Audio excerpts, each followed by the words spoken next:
गौतम ने उस युद्ध का विरोध किया था और कहा था कि मैं इस युद्ध में भाग नहीं लूँगा, और उनके ऊपर एक मामला चला, मुकदमा चला, यानी केस चला उस समय साकिया संघ में, और उन्हें पनिशमेंट दिया गया, देश निकाला, उन्हें राज्य छोड़ने के लिए कहा गया और वह सन्यासी बनकर कपिलवस्तु नगरी से निकल गए। कुछ दिन के बाद में सिद्धार्थ को यह जानकारी मिली कि साक्यों और कोलियों के बीच में जो युद्ध का निर्णय लिया गया था वो खारिज हो गया है, उसे ख़त्म कर दिया गया है, युद्ध टल गया है, वो नहीं होने वाला है। तो इससे उन्हें बड़ी खुशी हुई, और जिन्होंने उन्हें ये खबर दी थी कि युद्ध नहीं हुआ है, उन्होंने कहा कि अब तुम्हारा जो राज्य छोड़ने का या राज्य से निकल जाने का जो दंड था या पनिशमेंट थी, उसके कोई मायने नहीं रहे, वो ख़त्म हो गए हैं।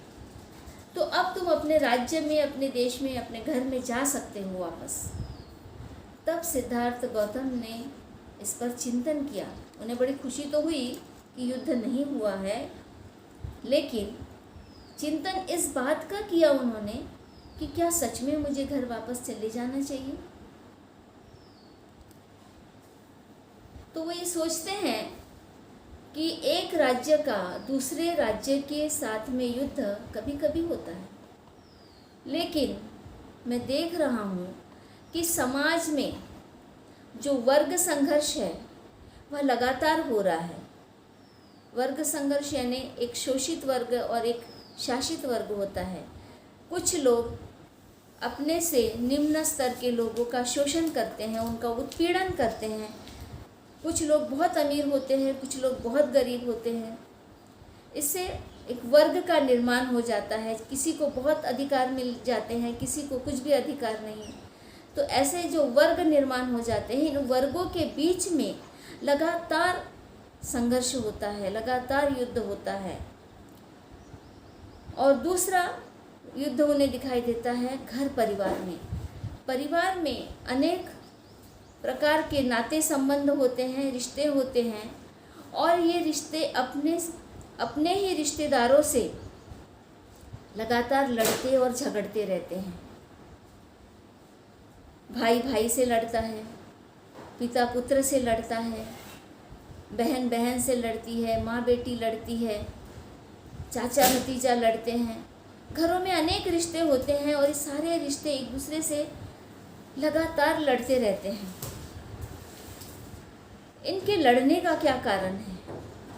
क्यों ये लड़ाइयाँ होती है? समाज में क्यों वर्गों में लड़ाइयाँ होती है? परिवार में क्यों रिश्ते नातों में लड़ाइयाँ होती है? ये जब चिंतन उन्होंने किया तो उन्होंने एक संकल्प लिया, जिसे हम सम्यक संकल्प कह सकते हैं। उन्होंने संकल्प लिया कि मैं इनके कारणों की खोज करूँगा, इनके दूर करने के उपाय खोजूँगा कि क्यों ऐसा होता है, लोग आपस में लड़ते क्यों हैं, झगड़ते क्यों हैं, क्यों इतना दुख निर्माण करते हैं, क्यों इतनी समस्याएं पैदा होती है। इन सब के कारणों की खोज करके मैं उनके उपाय खोजूँगा। ये सम्यक संकल्प लेकर सिद्धार्थ चले थे। और इसके बाद में हम देखते हैं कि सिद्धार्थ ने जब बोधि प्राप्त किया तो वो बुद्ध हो गए, और उन्होंने दुख को या समस्याओं को दूर करने का जो मार्ग बताया उसे अरिय अट्ठांगिको मग्गो कहा, यानी 8 अंगों वाला मार्ग। 8 अंगों वाला मार्ग, उसमें 8 अंग बताए गए हैं, जिसमें से पहले 2 महत्वपूर्ण अंग जो पहला अंग है सम्यक दृष्टि और दूसरा अंग है सम्यक संकल्प। ये सम्यक संकल्प उन्होंने इसमें डाला है 8 मार्गों में दूसरे नंबर पर। सम्यक दृष्टि और सम्यक संकल्प, ये दोनों एक साथ बहुत ज़रूरी है। ये यदि एक साथ दोनों नहीं हैं तो ये पूरी तरह से अपने अर्थ को खो देंगी। और इसे हमें ये समझना है कि सम्यक दृष्टि और सम्यक संकल्प ये हमारे मानसिक स्तर पर होता है, चिंतन में होता है, यहाँ मन में, हमारे वाणी या शरीर में नहीं, ये बाद में आता है। सबसे पहले जो सम्यक दृष्टि आती है वो मानसिक रूप से आती है। और सम्यक दृष्टि क्या आती है कि सही क्या है और गलत क्या है, सही और गलत में फ़र्क क्या है, हमारे लिए क्या उचित है और हमारे लिए क्या अनुचित है, ये जान लेना सम्यक दृष्टि है। लेकिन ये पूरा तब होगा सम्यक दृष्टि जब हम सही का चुनाव करके उस पर चलने का संकल्प लेते हैं, तब ये पूरी बात हो जाती है। और इसे कहते हैं प्रज्ञा का आना, प्रज्ञावान हो जाना। यदि हम केवल चिंतन करते हैं कि ये सही है ये गलत है और संकल्प नहीं लेते हैं, तो वो आधा अधूरा रह जाएगा, उसके कोई मायने रहेंगे। उसको हम कहेंगे बुद्धि विलास करना। हम बहुत बुद्धि विलास करते हैं मानसिक स्तर पर कि ये बहुत अच्छी बात है, वो बहुत अच्छी बात है, ये गलत बात है, लेकिन उस पर चलने का संकल्प नहीं लेते हैं, निर्धार नहीं करते हैं कि ये सही है तो ये मुझे सही करना चाहिए और ये गलत है तो ये मुझे छोड़ना चाहिए। इसके हम बुद्धिज़्म के अनुसार और विश्लेषण करेंगे तो सबसे पहली बात ये आती है कि बुद्धा ने ये कहा है कि हर मनुष्य को दुख और समस्या इसलिए आती है क्योंकि वह अपने मन में कई तरह की बुरी भावनाओं को उत्पन्न करता है। वो कई तरह की सोच अपने मन में लाता है, अच्छी बुरे दोनों तरह की सोच आती है। लेकिन जो बुरी सोच होती है, बुरी भावनाएं होती है, वो हमारे चित्त में जब आ जाती है तो हम वाणी से और काया से उसको प्रस्तुत करते हैं, उसका आचरण करते हैं। तो इस तरह से दुख का निर्माण हो जाता है। और इसलिए सबसे पहले बुद्धा ने कहा है कि ये जो अच्छा बुरा है इसको सही तरीके से देखना, उसको समझना और उसको आचरण में लाने का संकल्प लेना, ये सम्यक संकल्प होगा। तो जहाँ से हमारे दुख की शुरुआत हो रही है, बुरी भावनाओं से, बुरी भावनाओं के पीछे भी कारण है, उसको दूर करना पड़ेगा। 3 प्रकार के सम्यक संकल्प बताए हैं बुद्धा ने, उसमें से एक है निष्कर्म्य संकल्प, यानी त्याग करना, त्याग करने की भावना। तो क्या त्याग करना है, क्या छोड़ना है? तो हमारे चित्त में जो बुरी भावनाएं उत्पन्न हो रही है उन्हें छोड़ना है, उनका त्याग करना है। कभी हमारे मन में राग उत्पन्न हो रहा है, राग का मतलब आसक्ति, किसी के प्रति प्रेम भावना इस हद तक बढ़ जाती है कि हम उसकी आसक्ति में पड़ जाते हैं और ये इतनी अधिक हो जाती है कि हम उसके आदी हो जाते हैं, उसका नशा सा हो जाता है, उसके बिना हम रह नहीं पाते हैं, बाकी सारी चीज़ों को भूल जाते हैं। इस तरह का जो राग होता है, प्रेम होता है या आसक्ति होती है, वह मनुष्य के जीवन को ख़त्म कर देती है, नुकसान पहुंचाती है। इसका आदी होकर वो कई तरह के गलत कार्य करने लगता है, गलत बातें करने लगता है। तो ये जो राग है इसको त्यागने की बात करते हैं बुद्ध। इसको त्यागने का मतलब है ये तब तक नहीं हो सकता जब तक कि हम ऐसा संकल्प नहीं लेते हैं कि मैं इस तरह की आसक्ति या इस तरह के राग का त्याग कर दूंगा, छोड़ दूंगा। बड़ा कठिन है। हम देखते हैं कि दुनिया में सब लोग, एक बच्चा जब पैदा होता है वहाँ से लेकर तो वो जवान होता है, फिर बड़ा होता है, प्रौढ़ होता है, फिर बूढ़ा होता है। ये पूरे जीवन के सफ़र में उसे किसी न किसी चीज़ से आसक्ति होती है।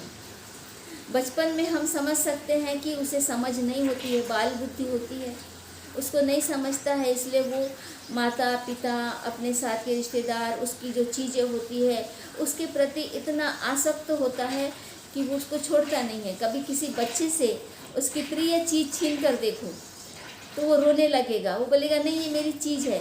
कभी किसी बच्चे से ये बोलकर देखो कि ये जो माँ है तुम्हारी नहीं, ये मेरी माँ है, तो वो रोना शुरू कर देगा, नहीं ये सिर्फ मेरी माँ है। तो बचपन से इस तरह का जो राग और आसक्ति निर्माण होता है और वो जब छीनने का डर पैदा होता है तो वो दुख निर्माण करता है, वो रोने लगता है। लेकिन ये बाल बुद्धि रहती है तब तक ठीक रहता है, लेकिन जब वो बड़ा होता है तो उसमें समझ आनी चाहिए, उसमें सम्यक दृष्टि का विकास होना चाहिए कि नहीं इस तरह का राग दुख पैदा करता है। तो यहाँ से बचपन से धीरे धीरे जैसे जैसे बड़े होते हैं चीज़ों से दूरी बनाना शुरू होती है। उन चीज़ों से जो हमें बांध के रखती है, एक तरह से वो बंधन होता है, उन बंधनों को तोड़ने की शुरुआत करनी होती है, उन बंधनों का त्याग करने की शुरुआत होती है। लेकिन उस समय हम ऐसा संकल्प लेते नहीं हैं क्योंकि सीखने की अवस्था में होते हैं। त्याग करना या संकल्प करना ये एकदम से हमारे मन में नहीं आता है, ये धीरे धीरे विकसित होने वाली भावना है। जैसे जैसे आदमी समझदार होते जाता है वैसे वैसे वह पुरानी चीज़ों से दूर होते जाता है, उसको छोड़ने का मन बनाते चले जाता है और फिर बड़ा होने पर फिर उसका जो लेवल होता है त्याग करने का वो और ज़्यादा बढ़ जाता है। लेकिन जवानी में हम देखते हैं कि सबसे ज़्यादा आदमी रागासक्त हो जाता है, यानी प्रेम के वशीभूत हो जाता है, क्योंकि जब वो जवान होता है तो उसमें कई तरह के बदलाव आते हैं, शारीरिक और मानसिक बदलाव आते हैं। एक स्त्री पुरुष के जो अंग विकसित होते हैं उसके अनुसार प्राकृतिक रूप से उसमें जो बदलाव आते हैं उससे उनके मन में या शरीर में जो संवेदनाएं निर्माण होती है उसके वो वशीभूत हो जाते हैं, आसक्त हो जाते हैं और फिर दुख निर्माण होता है। यहाँ आदमी राग उत्पन्न करता है तो स्वार्थी हो जाता है, वो सेल्फिश हो जाता है।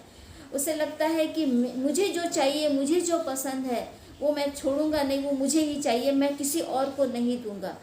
एक लड़की लड़के से जब प्यार करती है तो वो उसको छोड़ना नहीं चाहती, या लड़का लड़के से प्यार करता है तो उसे छोड़ना नहीं चाहता है, इतनी आसक्ति बढ़ जाती है। तो यहाँ पर सम्यक संकल्प से वो कोसों दूर रहते हैं और वो इतने उस बंधन में जकड़े चले जाते हैं कि उन्हें और किसी दुनिया का होश नहीं रहता है। फिर वो अपने स्वार्थ पूर्ति के लिए तरह तरह के झूठ बोलते हैं, तरह तरह के मतलब लोगों से लड़ाई झगड़े करते हैं, घर वालों से लड़ाई झगड़े करते हैं कि नहीं ये मुझे चाहिए। यानी घर में जो कलह होते हैं ना उसका जो कारण होता है एक तो आसक्ति, और आसक्ति से उत्पन्न जो स्वार्थ होता है उससे घर में लड़ाई झगड़े होते हैं। इसलिए ये ज़रूरी है कि धम्मा के सिखाए अनुसार आदमी इस चीज़ को समझे कि ये दुख उत्पन्न करने वाली भावनाएं हैं या दुख उत्पन्न करने वाली चीज़ें हैं, तो इसका हमने त्याग करना चाहिए, इसे त्याग करने का संकल्प कर लेना चाहिए। जब तक वो ऐसा समझेगा नहीं, संकल्प करेगा नहीं, तब तक कि वो दुख में गोते लगाते रहेगा। वैसे ही द्वेष के बारे में है। द्वेष जब निर्माण होता है तो उसमें भी आदमी स्वार्थी हो जाता है।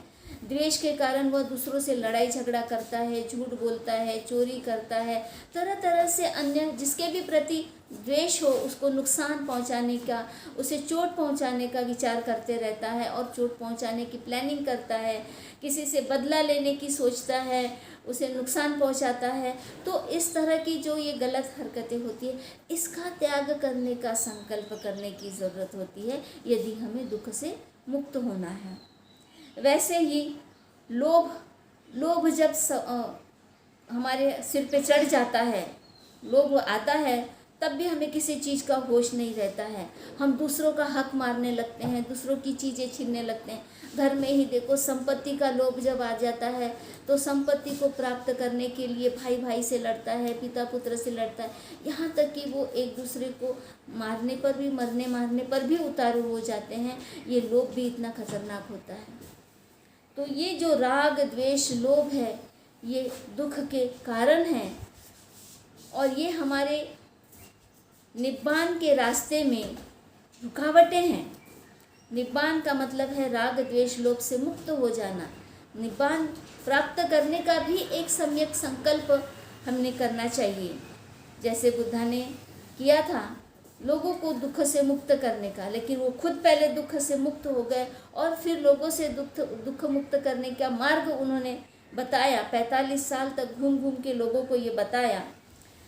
तो ये राग द्वेष लोभ जिससे कि दुख निर्माण होता है और हम निब्बान प्राप्त नहीं कर सकते हैं, तो ऐसे राग द्वेष लोभ से मुक्त होने का सम्यक संकल्प हमने करना चाहिए, क्योंकि इसमें हमारा भी हित है और हमारे साथ में जो भी परिवार में रह रहे हैं, समाज में रह रहे हैं, पड़ोस में रह रहे हैं, सभी का इसमें हित है। ऐसा हमने सम्यक संकल्प करना चाहिए। ये इसलिए उत्पन्न होता है क्योंकि हमारे मन में तृष्णाएं जागती है ना। स्वार्थ भी एक तृष्णा का ही रूप है। तो तृष्णा से मुक्त होने का हमने सम्यक संकल्प करना चाहिए। हमारी जो तृष्णा उत्पन्न होती है वो किस लिए उत्पन्न होती है, किस कारण से उत्पन्न होती है, तो वह अविद्या से या अज्ञानता से उत्पन्न होती है। इसलिए बुद्धा ने सबसे पहले कहा है कि अविद्या को दूर करो। जो मैंने सम्यक दृष्टि की बात शुरू में की थी, सम्यक दृष्टि आने का मतलब ही है कि अज्ञानता को दूर करना, अविद्या को दूर करना, ज्ञानी हो जाना, यानी जान लेना कि क्या हमारे लिए सही है और क्या हमारे लिए गलत है। ये जान लेना ही अविद्या से दूर होना है, अविद्या का त्याग कर देना है। तो सभी ने ये संकल्प लेना चाहिए कि हमने ज्ञानी होना है, हमने प्रज्ञावान होना है और उसके लिए प्रयास करना चाहिए। जब तक कि हम ऐसा संकल्प नहीं करते हैं, हम प्रयास नहीं करते हैं। हम उदाहरण लेंगे कि कोई शराबी होता है तो वो शराब के प्रति इतना आसक्त होता है, उससे जो संवेदनाएं उत्पन्न होती है उसमें इस तरह से लोटपोट करते रहता है। उसे बताया जाता है कि शराब शरीर के लिए हानिकारक है, वो शरीर को भी नुकसान पहुंचा रही है, चित्त को भी नुकसान पहुंचा रही है। वो अपने आप में नहीं रहता है, उसका मतलब जो भी हरकत होती है वो सोच समझ कर नहीं की जाती है, वो दूसरों को भी नुकसान पहुंचाता है। तो उसके लिए अवेयरनेस प्रोग्राम होते हैं, शराबियों के लिए अवेयरनेस प्रोग्राम चलाए जाते हैं। उनको ये बताया जाता है कि ये किस तरह से तुम्हारे लिए हानिकारक है।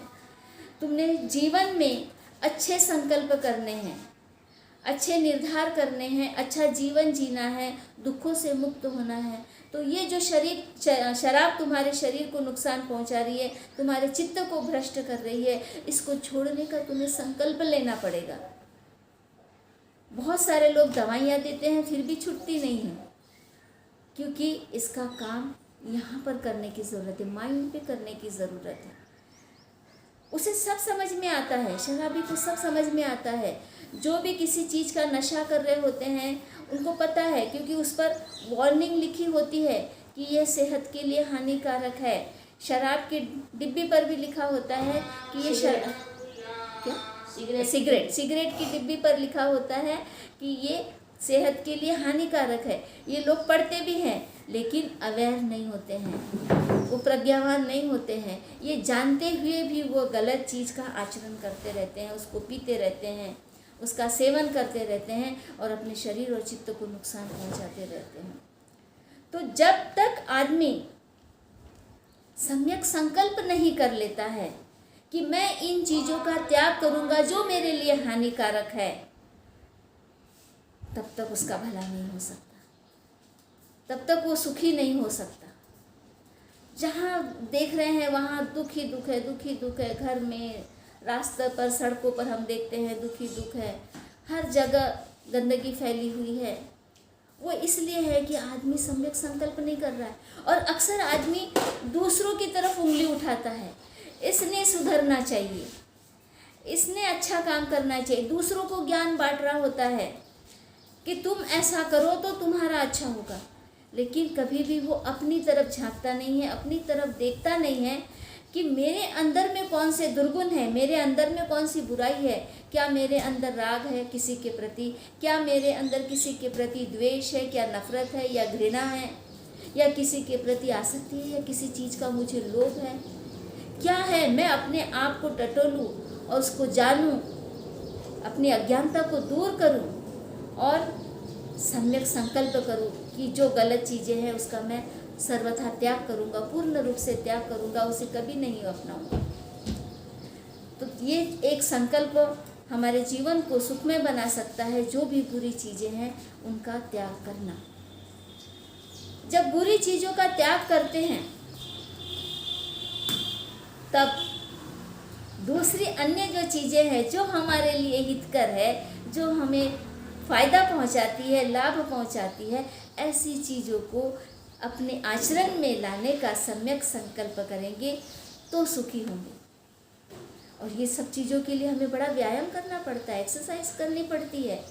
यहाँ पर भी एक्सरसाइज करनी पड़ती है, वाणी से भी करनी पड़ती है और काया से भी करनी पड़ती है। ये तीन माध्यम है हमारे, चित्त, वाणी और काया। ये तीन माध्यम है। हम अपने आप को प्रस्तुत करते हैं कि हमारे भीतर क्या है। जो हमारे भीतर होता है वही हम बाहर दिखाते हैं। हम किसी के प्रति राग द्वेष करते हैं तो एक इमेज बना लेते हैं उनकी कि ये बड़ा बुरा व्यक्ति है, तो वो अच्छा भी कर रहा होगा तो भी उसमें हमें बुराई दिखाई देती है। और फिर हम लोगों के पास में तरह तरह से उसकी आलोचना करते हैं, निंदा करते हैं, चुगली करते हैं। बुद्ध ने एक जगह बड़ा अच्छा कहा है कि किसी ने कुछ पूछा भी नहीं, फिर भी अगर हम बताते हैं कि वो व्यक्ति ऐसा है, वो बड़ा बुरा है, तो ये गलत बात है। इससे क्या कर रहे हैं कि हम हमारा भी चित्त खराब कर रहे हैं और दूसरों का भी चित्त कर रहे हैं, और जिसके बारे में हम बोल रहे हैं उसको भी हम नुकसान पहुंचा रहे हैं। मतलब हम एक तरह से पूरे समाज को दूषित कर रहे हैं, अपने साथ साथ पूरे ह्यूमैनिटी को हम लोग एक तरह से चोट पहुंचा रहे हैं। ये भी एक तरह की हिंसा है। हिंसा की जो व्याख्याएं बुद्ध ने की है उसमें वो कहते हैं कि किसी के बारे में गलत सोचना, किसी को लूटना, किसी को ठगना, किसी की चोरी करना, ये भी हिंसा है। किसी की बुराई करना, किसी के बारे में गलत प्रचार करना, ये भी बुरा है, ये भी हिंसा है। इस हिंसा से हमको बचना पड़ेगा, इस हिंसा का हमें त्याग करना पड़ेगा। तो सम्यक संकल्प लेंगे कि आज से हम किसी की आलोचना, निंदा, बुराई नहीं करेंगे, हम किसी को लूटेंगे नहीं, किसी की चुगली करेंगे नहीं, किसी को ठगेंगे नहीं, हम किसी भी प्रकार का भ्रष्टाचार नहीं करेंगे। इस तरह से हम अपने मन में सम्यक संकल्प लेंगे और उसकी प्रैक्टिस करेंगे। प्रैक्टिस करना है तो वाणी से और काया से हमें प्रैक्टिस करनी होती है। यहाँ तो प्रैक्टिस होती है जब हम मेडिटेशन करते हैं, ध्यान करते हैं, तब हम यहाँ से प्रैक्टिस करते हैं। लेकिन जो हमारा रियल प्रैक्टिकल वर्क होता है वो कहाँ होता है? जब हम घर परिवार में चार लोगों के बीच में रहते हैं, या हम समाज में लोगों के बीच में उठते बैठते हैं, किसी के साथ में व्यवहार करते हैं, उस समय ये पता चलता है कि वाकई में हमने यहाँ कितनी प्रैक्टिस की है। यहाँ अगर अच्छी प्रैक्टिस हो गई है तो फिर वहाँ पर भी हमारी प्रैक्टिस अच्छी होगी। लोगों के बीच में भी हम सही आचरण करेंगे, सही व्यवहार करेंगे। तो इस तरह से हमने बहुत सारी जो अच्छी बुरी बातें हैं उसको जानने का संकल्प करना चाहिए। बुद्ध ने कहा है कि कुशल कर्म क्या है ये जानो। नहीं जानेंगे तो उसको आचरण में कैसे लाएंगे? वैसे ही अकुशल कर्म क्या है इसको जानो। अगर नहीं जानेंगे तो उसका त्याग कैसे करेंगे? दोनों चीज़ों को जानने की ज़रूरत है। दोनों चीज़ें जान जाएंगे मतलब ज्ञानी हो जाएंगे। फिर उसको हम सम्यक संकल्प से आचरण में लाने का एक निर्धार कर लेंगे। हमारा उद्देश्य अच्छा होगा। कई तरह के उद्देश्य हम निर्धारित करते हैं। हमारा एक जीवन ऐसा चल रहा है ना समाज में, हम करियर ओरिएंटेड हो गए हैं। हम शिक्षा किस लिए ले रहे हैं? एकेडमिक शिक्षा, कि हमको अच्छी नौकरी मिले, हम ढेर सारा पैसा कमाएं, ये सब लोग सोच रहे हैं। एक अच्छा इंसान बनने के लिए शिक्षा नहीं ली जा रही है, पैसा कमाने के लिए शिक्षा ली जा रही है, नौकरी के लिए शिक्षा ली जा रही है। और इसीलिए इतना कुछ पैसा कमाने के बाद में, गाड़ी बंगला आने के बाद में भी वो आदमी सुखी दिखाई नहीं देता है। उनके घर में कलह दिखाई देता है, एक दूसरे से जलन की प्रवृत्ति दिखाई देती है। बहुत सारे लोग गरीब परिवार में पैदा होते हैं तो उनका एक ही ध्येय होता है कि वे बहुत पैसा कमाएं, और वो बहुत पैसा कमाने के चक्कर में कभी कभी गलत रास्ते पे चले जाते हैं, शॉर्टकट मारने की कोशिश करते हैं, तो सारे गलत व्यवहार करते हैं। कहीं चोरी से, कहीं डकैती से, कहीं लूट मार करके, किसी को ठग कर, इस तरह से गलत मार्ग से वो अमीर बनना चाहते हैं। तो सुखी कैसे होंगे? सुखी नहीं हो सकते हैं, क्योंकि आदमी तभी सुखी हो सकता है जब वो दूसरों को सुखी करने की कोशिश करे। दूसरों को सुखी नहीं कर रहे हैं तो खुद कैसे सुखी होंगे? वो दूसरों को जो दुख पहुंच रहा है तो उसका रिएक्शन भी तो आएगा, उसका परिणाम भी तो आएगा। बुद्ध का जो सारा सिद्धांत है वो कर्म पर ही आधारित है। तुम जैसा दूसरों को देंगे वैसा ही वापस मिलेगा। आपने किसी को गाली दी तो बदले में आपको भी गाली मिलेगी। यानी गिव एंड टेक ऐसा ही होता है। आपने किसी को बहुत सम्मान दिया, किसी को बहुत इज्जत दी, आदर दिया, तो बदले में वह भी आपको आदर और सम्मान देगा। तो जो भी हमको सुधारना करनी है, जो भी ध्येय हमें निश्चित करना है या संकल्प लेना है, तो वो खुद के लिए लेना है, दूसरों के लिए नहीं। अभी सब लोग ये बोल रहे हैं कि हमको भारत बुद्धमय करना है, हमको भारत बुद्धमय करना है। एक सम्यक संकल्प है। सब एक दूसरे को बोले जा रहे हैं, सबको बोल रहे हैं कि आपने रविवार को, संडे को बिहार में आना चाहिए, बिहार में लेकिन जो बोल रहे हैं वो खुद नहीं आ रहे हैं, जो बोल रहे हैं वो खुद उसके लिए कोई प्रयास नहीं कर रहे हैं, इसलिए कोई परिवर्तन नहीं हो रहा है। सम्यक संकल्प कई तरह के हैं जो हम लेते तो है, लेकिन उस पर चलते नहीं हैं। वाणी से और देह से, काया से जब हम उस पर चलेंगे तब उसका रिजल्ट हमें मिलेगा। तो सम्यक संकल्प ये बहुत ज़रूरी है कि हमारा जो भी उद्देश्य है जीवन में, शांति लाने का, सुख लाने का, सुखी होने का, मैं खुद के बारे में बोल रही हूँ, क्योंकि लोग अपने बारे में पहले सोचते हैं, वैसे ही मैं कह रही हूँ कि मुझे सुखी होना है, मुझे शांति चाहिए, तो मुझे दूसरों को भी सुखी करने का प्रयास करना पड़ेगा, दूसरों को भी शांति देने का प्रयास करना पड़ेगा।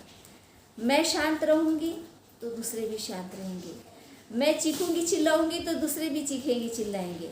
आज ऐसा दिख रहा है कि धम्म की इतनी बातें हो रही है लेकिन लोग प्रज्ञावान ही नहीं हुए हैं, तो सम्यक संकल्प कैसे करेंगे?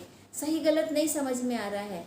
अनुयायियों को, जो अनुयायी हैं उन्होंने अपने आदर्शों को सिर पर उठा लिया है, यहाँ नहीं डाला है। बुद्ध ने एक बड़ी अच्छी बात की है कि मेरा धम्म एक नाव की तरह है, उस नाव पर सवार होकर तुम्हें एक जगह से दूसरी जगह जाना है, नदी पार करना है, मतलब दुख से सुख की ओर जाना है उस धम्म रूपी नाव पर बैठकर। और बुद्ध कहते हैं कि इस नाव पर बैठकर जाओ, फिर नाव को सिर पर मत उठा लो, वो छोड़ दो दूसरे के लिए, दूसरे भी उसमें बैठकर आएंगे, उसे किनारे पे लगाओ और आगे बढ़ जाओ। लेकिन आज लोगों ने क्या किया है, उस धम्म रूपी नाव को सिर पर ढो रहे हैं, यहाँ सिर में नहीं ले रहे हैं, इस पे ढो रहे हैं। इसलिए सारे अंधश्रद्धा में जा रहे हैं, कर्मकांड में जा रहे हैं। बुद्ध को उन्होंने एक ईश्वर रूप दे दिया है, उसको दैवीय कर दिया है, उसकी पूजा पाठ में लगे हुए हैं, लगातार चैंटिंग कर रहे हैं, बोले जा रहे हैं, क्या बोल रहे हैं समझ में नहीं आ रहा है। जब बोला हुआ समझ में ही नहीं आएगा तो फिर वो आचरण में कैसे आएगा? इसलिए समझना बहुत ज़रूरी है। हमारी जो पहला स्टेप है वो है अविद्या को दूर करना। अभी भी सब अविद्या में ही पड़े हुए हैं, इसीलिए सम्यक संकल्प नहीं समझ पा रहे हैं, सही उद्देश्य निर्धारित नहीं कर पा रहे हैं, सही टारगेट निश्चित नहीं कर पा रहे हैं। और जब टारगेट ही निश्चित नहीं है तो निशाना कैसे साधेंगे? निशाना सब इधर उधर जा रहा है, जो मेन टारगेट है वहाँ पर निशाना अब भी नहीं लग रहा है, क्योंकि आँखों पर पट्टी बंधी हुई है। किस चीज़ की पट्टी बंधी हुई है? आँखों पर पट्टी बंधी हुई है अंधविश्वास की, ईश्वरवाद की, कर्मकांड की, चमत्कार की। लोग ये समझ रहे हैं कि बुद्ध भी एक ईश्वर है और वो कुछ चमत्कार कर देंगे, उनकी शिक्षाओं को बार बार दोहराएंगे, बोलते रहेंगे, चैंटिंग करते रहेंगे तो सब अच्छा हो जाएगा। ऐसा नहीं है। यहाँ पर काम करने की ज़रूरत है। यहाँ काम करेंगे, अपने ज्ञान चक्षु खोलेंगे, अपनी आंखें खोलेंगे, प्रज्ञा की आंखें खोलेंगे। प्रज्ञा जिस दिन आ जाएगी, सही गलत समझ में आ जाएगा, तो आप सही टारगेट निर्धारित करोगे, सही संकल्प करोगे और फिर उसको उस पर कैसे चलना है, उस पर चलने का निर्धारण करोगे। एक एक चीज़ फोकस करके उसी की ओर जाना चाहिए। अगर हमारा फोकस नहीं रहेगा, हमारी जागरूकता नहीं रहेगी, हमारी एकाग्रता नहीं रहेगी, तो हम अपने टारगेट से बहक जाएंगे। जब कोई निशाना लगाता है, कोई तीरंदाज होता है, वो जब निशाना लगाता है या कोई राइफल चलाता है वो निशाना लगाता है, तो उसका फोकस उसी पर होता है, उस बिंदु पर होता है। वो एक बिंदु, उस बिंदु पर नज़र रखकर वो जब चलाता है तो वो सीधा टारगेट पे जाके लगता है। लेकिन ज़रा भी अगर उसकी गर्दन हिल जाए, आंखें हिल जाए, हाथ हिल जाए या शरीर हिल जाए तो उसका निशाना वहाँ पर नहीं लगता है। तो ये जो टारगेट निश्चित करने की बात है और जागरूकता की बात है, एकाग्रता की बात है, ये हमारे सम्यक संकल्प को पूरा करने के लिए बहुत ज़रूरी है। तो आज से हम सही संकल्प करें। धम्म में जो बताया है, जितने भी अकुशल कर्म हैं, जैसे हिंसा नहीं करना है, चोरी नहीं करना है, कोई मिथ्या आचरण नहीं करना है, काम वासना से दूर रहना है, शराब नहीं पीना है, झूठ नहीं बोलना है, किसी की चुगली नहीं करना है, इस तरह के जितने भी जो अकुशल कर्म है, ये अकुशल कर्मों का त्याग करने का संकल्प करेंगे और सभी कुशल कर्म यानी सभी के साथ अच्छे से व्यवहार करना, सभी का आदर सम्मान करना, हमारे घर में जो बड़े बुजुर्ग हैं उनका आदर सम्मान करना, सभी की बात धैर्य से, शांति से सुनना, सही बातें रखना, निरर्थक बातें न करना। इस तरह के संकल्प जब हम करेंगे तो अवश्य ही हम सही दिशा में निशाना लगा रहे होंगे और जागरूकता के, एकाग्रता के साथ में करेंगे तो निशाना ज़रूर लगेगा, सम्यक संकल्प पूरा होगा। इस तरह से सम्यक संकल्प हमारे जीवन में एक महत्वपूर्ण कदम है। इस पर हमें बहुत ध्यान देने की ज़रूरत है, लेकिन इसके साथ साथ सम्यक दृष्टि होना ज़रूरी है। इसके साथ साथ जागरूकता, एकाग्रता होना ज़रूरी है। जो भी ऐसा करेगा उसका निश्चित ही कल्याण होगा, मंगल होगा। धम्म ये पहले भी कल्याणकारी है, आगे भी कल्याणकारी है और मध्य में भी कल्याणकारी है। तो हमें इसे सही तरीके से समझकर बढ़ना होगा और सफल होना होगा। इतना ही कहकर मैं सबके लिए मंगल कामना करते हुए अपने शब्दों को विराम देती हूँ। जय भीम, नमो बुद्धाय।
सॉरी सर, मैं थोड़ा सा इंटरप्ट करूँगी।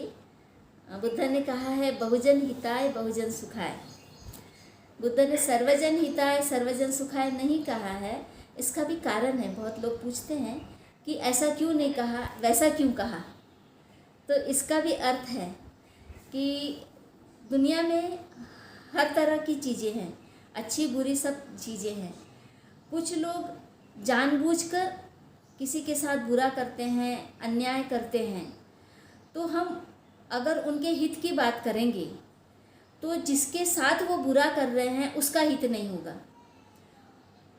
आप समझ रहे बात को कि जो अन्याय करने वाला व्यक्ति है उसका हित अगर हम बोलते हैं तो जिस पर वो अन्याय कर रहा है उसका हित नहीं होगा। इसलिए हम बुद्ध ने बहुजन हिताय बहुजन सुखाय बोला। जैसे कि हम बीमार पड़ते हैं तो हमारी बीमारी का कारण कई तरह के बैक्टीरियाज होते हैं, और हम यदि बोलेंगे कि हम बिल्कुल भी हिंसा नहीं करते हैं तो वो जो बैक्टीरिया है वो बढ़ेंगे हमारे शरीर में और हमें ख़त्म कर देंगे। तो इंसान ने दवाइयों का जो इजाद किया है वो दवाइयाँ उन बैक्टीरिया को ख़त्म करती है और इंसान की जान बचाती है। अब दोनों की जान बचनी चाहिए बोले तो नहीं हो सकेगा। इंसान बचेगा या वो जंतु बचेगा जिसने उस शरीर पर हमला किया है उसको ख़त्म करने के लिए। तो इसलिए बहुजन हिताय बहुजन सुखाय ये बात बुद्ध ने बोली है। बुद्ध के एक एक शब्द के बड़े गहरे मायने हैं, उसे इसी तरह हम लाइटली नहीं ले सकते। सर्वजन क्या उनको नहीं पता था? सर्वजन उनको पता था, लेकिन फिर भी बहुजन क्यों बोला है? बहुजन यानी बहुत से जन, अधिकतम लोग जो शोषित और पीड़ित हैं उनके हित की बात कर रहे हैं।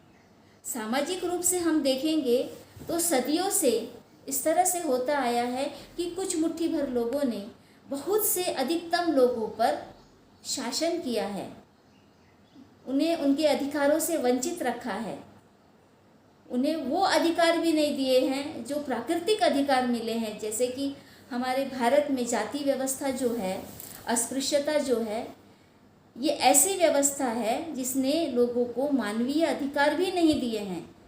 सार्वजनिक तालाब से नदियों से तक पानी पीने का अधिकार नहीं था, कुओं से पानी पीने का अधिकार नहीं था। और भारत में आज भी बहुत अच्छी व्यवस्था नहीं है। आज भी गाँवों में जाति आधारित उत्पीड़न हो रहा है। आज भी अगर कोई मूछें रखता है, अब ये भी नेचुरल बातें हैं, मूछें आती है व्यक्ति को, तो मूछें रखने के कारण भी कुछ अपने आप को बड़ा कहने वाले लोग उनकी हत्या कर दे रहे हैं कि तुमने हमारे सामने मूछें रखने की हिम्मत कैसे की, घोड़ी पर चढ़ा है तो घोड़ी पर चढ़ने की हिम्मत कैसे की। मतलब ये इस तरह के जो काम करते हैं इनको सुधारने की ज़रूरत है, लेकिन अगर ये सुधरते नहीं हैं तो इनके लिए कुछ नहीं किया जा सकता। हम नहीं कह सकते कि इनकी मनोकामना पूरी हो। अगर कोई ये सोच रहा है कि मैं आज किसी की हत्या करने जा रहा हूँ, बदला लेने जा रहा हूँ, तो हम उसके लिए नहीं बोल सकते जा तेरी मनोकामना पूरी हो जाए, तेरा मंगल हो, तेरा हित हो। हम नहीं कह सकेंगे। कोई शराब पीने जा रहा है तो हम नहीं कह सकेंगे। हाँ, उसको हम समझा सकते हैं कि ये जो तुम करने जा रहे हो ये गलत है, इसे नहीं करना चाहिए। इससे तुम्हारा भी नुकसान होगा और दूसरों का भी नुकसान होगा और पूरा समाज दूषित होगा। इसलिए ये बहुजन हिताय बहुजन सुखाय शब्द का प्रयोग बुद्ध ने किया है। सॉरी, मैं ज़्यादा बोल गई होंगी।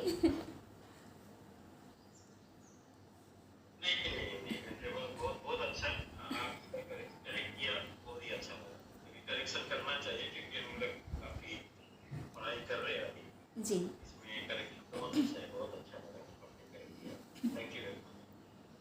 वेलकम।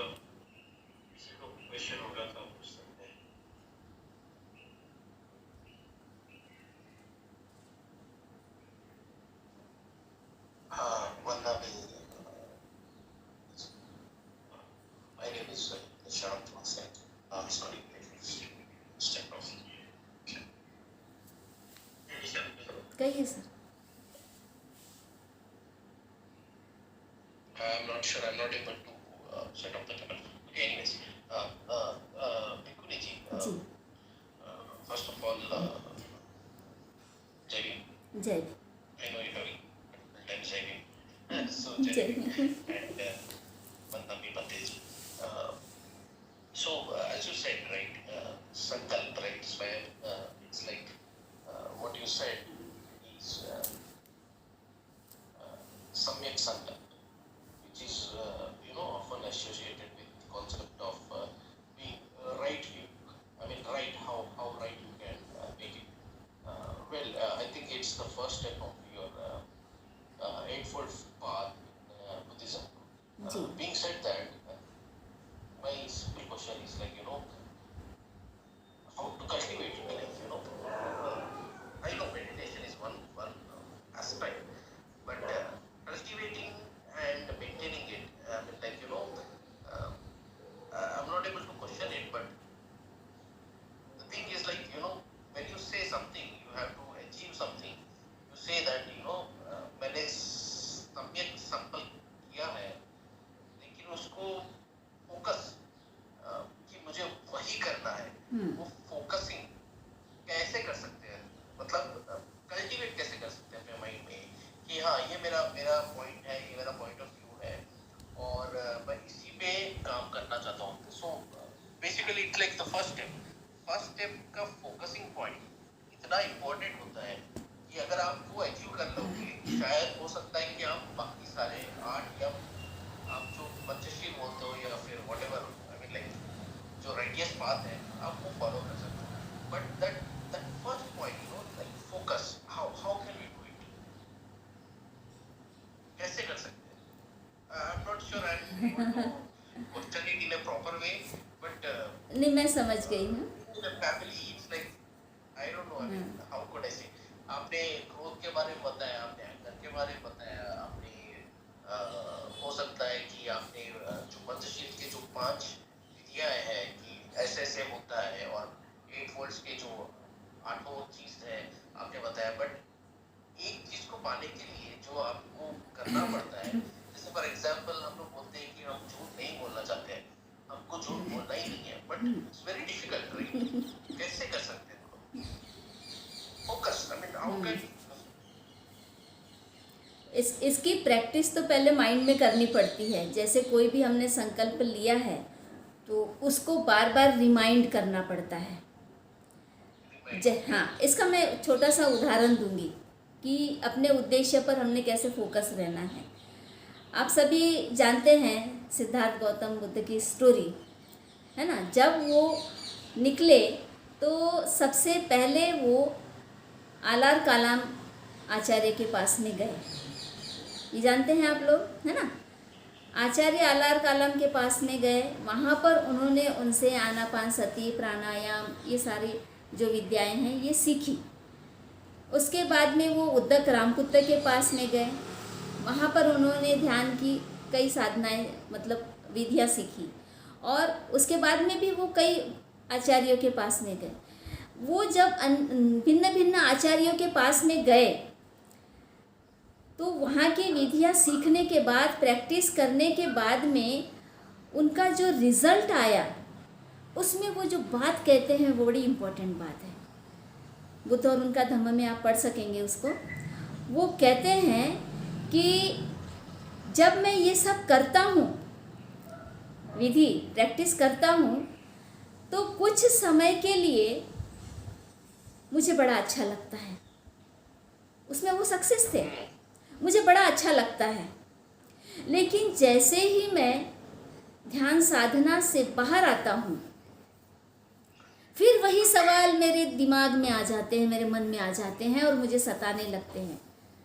वो इसलिए क्योंकि ये जो मैं विधियाँ कर रहा हूँ, इसमें दुख क्यों होता है और उसको दूर करने का क्या उपाय है, ये इसमें नहीं मिल रहा है. मेरी बात समझ में आई? बुद्ध क्या कह रहे हैं कि मैं जो कर रहा हूँ उसमें मुझे ये दिखाई नहीं दे रहा है कि दुख क्यों होता है और उसे दूर करने का क्या उपाय है. मेरे सवालों की जवाब इसमें नहीं है जो मैं इसमें सीख रहा हूँ और कर रहा हूँ. इसलिए ये मेरे लिए अनुपयोगी है, ये मेरे लिए उपयुक्त नहीं है. इसलिए वो छोड़कर आगे बढ़ते हैं। इसका मतलब यह है कि जो हमने निर्धार किया है, संकल्प किया है, और हम जो क्रियाकलाप कर रहे हैं, तो उस समय आपको ये जांचना पड़ेगा कि तुमने जो सम्यक संकल्प किया है, क्या ये करने से वो हासिल हो रहा है। जैसे बुद्ध को उनके उत्तर नहीं मिल रहे थे, उन्होंने जांचा ना, निष्कर्ष क्या निकला, वो निष्कर्ष पे में जांच रहे हैं कि मेरा उद्देश्य क्या था ये करने का, क्या मेरा उद्देश्य पूरा हो रहा है ये करने से। जांच में निकल के आ रहा है कि ये उद्देश्य तो पूरा हो नहीं रहा है, तो फिर उसको छोड़ देना है, उसका त्याग कर देना है। हम भी अगर झूठ न बोलने का निर्धार करते हैं और जब हम व्यवहार करते हैं, तो हमारा जो माइंड है वो जागरूक होना चाहिए कि क्या वाकई में हम झूठ बोल रहे हैं या सच बोल रहे हैं। बार बार अपने आप को जांचना पड़ेगा। अगर कलह निर्माण हो रहा है, आपका मन बेचैन हो रहा है, तो समझ जाइए आप गलत कर रहे हैं। जो आपने उद्देश्य लिया है वो पूरा नहीं कर रहे हैं, जो सोचा है वो नहीं कर रहे हैं। क्योंकि जो आदमी झूठ बोलता है, चोरी करता है, किसी की बुराई करता है, तो उसका मन बेचैन होता है, उसकी सुख शांति भंग हो जाती है। और फाइनली तो सबका जो उद्देश्य है सुख और शांति पाना है। अगर आपको सुख शांति नहीं मिल रही, इसका मतलब आप सही रास्ते से नहीं चल रहे हैं, तो वो रास्ता आपको छोड़ना पड़ेगा। जैसे सिद्धार्थ गौतम ने इन आचार्यों को छोड़ दिया, आगे बढ़ गए और बोले अब मैं किसी को गुरु नहीं बनाऊंगा, मेरा गुरु मैं खुद ही, मैं ही इन्वेंशन करूंगा, कुछ नया आविष्कार करूंगा और इस पे मैं खोज करूंगा कि दुख के क्या कारण हैं। और जब वो मेडिटेशन करते हैं तो उसमें उनको वो सारी बातें ज्ञात होती है कि इंसान का जो शरीर है वो किन पदार्थों से बना हुआ है और वो किस तरह से अनित्य है, लगातार परिवर्तनशील है, लगातार गतिमान है, सब कुछ बदल रहा है और इसमें आत्मा नाम की भी कोई चीज़ नहीं है। शरीर का जो परिणाम होता है वो चित्त पे होता है, चित्त का परिणाम जो होता है वो शरीर पे होता है। ये दोनों में वो इतनी ध्यान साधना करते हैं और जानते हैं कि हमारे शरीर पर जो संवेदनाएं होती है, तरह तरह के भाव आते हैं और उन भावों से जो शरीर पर संवेदनाएं निर्माण होती है, वो संवेदनाएं हमें अच्छी लगती है या बुरी लगती है। और अच्छी लगती है तो हम बोलते हैं कि ये हमको होना चाहिए, और बुरी लगती है तो हम कहते हैं नहीं होना चाहिए। इस तरह का जो उन्होंने आविष्कार किया, तब उनको पता चला कि आदमी क्या करता है कि संवेदनाओं के वशीभूत हो जाता है। एक शराबी शराब क्यों नहीं छोड़ पाता है? क्योंकि शराब पीने के बाद उसके शरीर में जो सेंसेशन होते हैं वो उसको बड़े अच्छे लगते हैं। ऐसा नहीं है कि वो सब कुछ भूल जाता है, सब कुछ नहीं भूल जाता, लेकिन जो सामान्य अवस्था में परेशानियों को झेल रहा होता है, उन परेशानियों को वो भूलने की कोशिश करता है। लेकिन शराब पीने के बाद में ये होता है कि वो परेशानियों को भूलता तो नहीं है, लेकिन शरीर से वो निष्क्रिय हो जाता है, दिमाग से वो निष्क्रिय हो जाता है। थोड़ी देर के लिए जो संवेदनाएं, सेंसेशन होते हैं, उसमें वो डूबता उतरता रहता है नशे में। तो इस तरह से हम लोग भी करते हैं। अगर किसी ने गाली दी तो हमको नहीं देना है। हमने संकल्प किया है कि हमको बदले में किसी को गाली नहीं देना है, क्योंकि मुझे खुद का नुकसान नहीं कर रहा है। जो गाली दे रहा है उसका नुकसान हो रहा है, लेकिन मैं भी गाली दूंगा तो मेरा नुकसान होगा। मैं अपना भला चाहता हूँ तो मुझे अपने आप पर नियंत्रण रखना पड़ेगा। और ये एकदम से जागरूकता नहीं आती है, ये बार बार प्रैक्टिस करने से आती है। लगातार तुम्हें अपने आप को सम्यक स्मृति में रखना पड़ेगा। यहाँ पर सम्यक स्मृति आती है, स्मृतिवान रहना पड़ेगा कि तुमने क्या संकल्प लिया है। इसी को फोकस रहना कहेंगे। सम्यक स्मृति में रहना ही फोकस रहना है, जागरूक रहना है। और ये तुम्हें तब पता चलेगा जब मन बेचैन हो जाता है। कोई भी गलत काम करने से मन बेचैन हो जाता है, हमारा बीपी कम ज़्यादा होने लगता है, हम अच्छा फील नहीं करते हैं, सुखद फील नहीं करते हैं, प्रसन्नता फील नहीं करते हैं, हमारे मन में करुणा मैत्री के भाव निर्माण नहीं होते हैं। अगर हमें किसी भी प्रकार की तकलीफ हो रही है तो समझ जाना चाहिए कि हम फोकस नहीं हो रहे हैं, फिर उसको चेंज कर दो। जैसे सिद्धार्थ गौतम ने चेंज कर दिया था, अपने प्रश्नों के उत्तर खोजने का जो संकल्प लिया था उस पर वो फोकस थे। तो जो भी गलत हो रहा था उसको छोड़ते चले गए और जो सही हुआ उसको उन्होंने ले लिया। ऐसा ही हमें करना चाहिए। बहुत बहुत शुक्रिया तो लंबा आंसर दे दिया। नहीं, मुझे एक बात आपका बहुत सही लगा जहाँ पे आपने बताया कि एक आदमी या एक जो भी है मतलब इंसान जब नशे में रहता है तो उसका संवेदना अलग होता है। ये बात पहली बार मैंने आपसे समझा है कि उनका शायद मेंटालिटी अलग होता है उस टाइम पे कि कैसे बिहेव करना है, और उसके बाद उनका मेंटालिटी अलग होता है कि कैसे बिहेव करते हैं। तो मेरे मामा जी थे जो गुजर गए हैं, सो आई कैन रिलेट दैट कि जब वो पीते थे उनका मेंटालिटी कैसा था और जब वो नहीं पीते थे उनका मेंटालिटी कैसा था। So I was able to relate that. Thank you so much. Welcome. बहुत बहुत शुक्रिया। मैं वैसे नागपुर महाराष्ट्र का हूँ। जी। मेरे मन में बहुत सारे सवाल चलते रहते हैं हमेशा। अच्छा। मेरे बड़े भाई भी बहुत सारे मतलब बुद्धिस्ट और अम्बेडकर के फैन हैं, तो उनमें भी बहुत सारे सवाल आते हैं। तो हम लोग नॉर्मली डिस्कस करते हैं ऐसे, तो हम लोग सोचते हैं कि क्या होता है, कैसे होता है। तो इसलिए मेरे सवाल शायद अजीब हो, बट नहीं, अच्छा है, करने चाहिए। कभी कभी अजीब सवाल भी कर लेने चाहिए। हमारे भी विचारों का मंथन हो जाता है। आपका नाम क्या बताया सर? निशांत वासनिक। निशांत वासनिक। ओके, आप कभी भी बात कर सकते हैं हमसे। एक छोटी सी चीज है, मैंने गौर किया है, पीछे आपका कैलेंडर है, बाबा साहेब अम्बेडकर जी है, जनवरी 2023 है। वो बहुत मतलब ऐसा लग रहा है कि उसको मंडा दूं मैं डे में लेके आऊं उसको। अब मार्च है उसमें। पीछे कैलेंडर है। अच्छा अच्छा, क्या है ना, कैलेंडर और भी जगह लग रहे ठीक है, हैं। हम उसको पलट देंगे। अभी क्या है कि हम फ़ोन में ही देखते रहते हैं ना कैलेंडर भी। तो उधर ध्यान नहीं जाता है। बोला मैंने आपके पीछे। समझ रहे हैं। Thank you so little comic way but I thank you so much. कोई अदर क्वेश्चंस हैं और किसी को क्वेश्चन करते हैं जो लगता है कि आप अनम्यूट कर सकते हैं।